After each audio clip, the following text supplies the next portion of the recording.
Every year we said, you need to do something here because we're bleeding to death here very slowly. We're bleeding to death.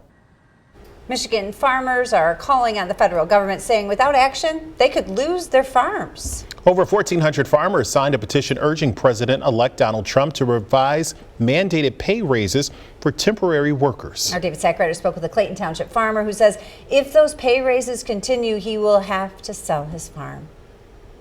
Jim Cohn has been growing apples here at Almar Orchards for 50 years, but he says in the last 10 years, it's been a lot harder to find local talent.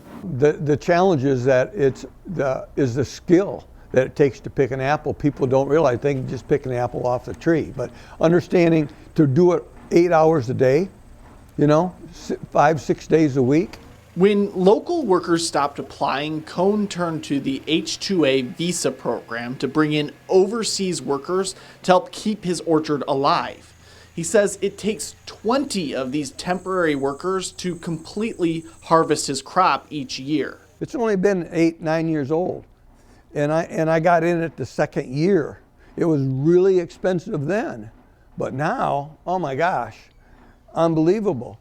Cohn estimates that labor makes up 80% of the cost to produce his apples. That's largely due to federally mandated pay increases for his temporary workers. We can't pick and choose how much we're going to pay. They tell us how much we're going to pay. And then on top of that, you've got the hidden costs, transportation, our licensed housing.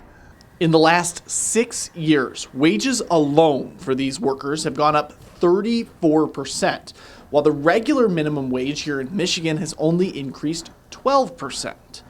Cohn says the increases are unsustainable for his industry.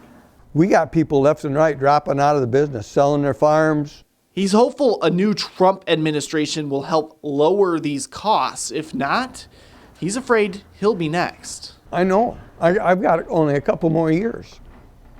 Unless I have a pot at the end of the rainbow, coming in, and I know that's not going to happen.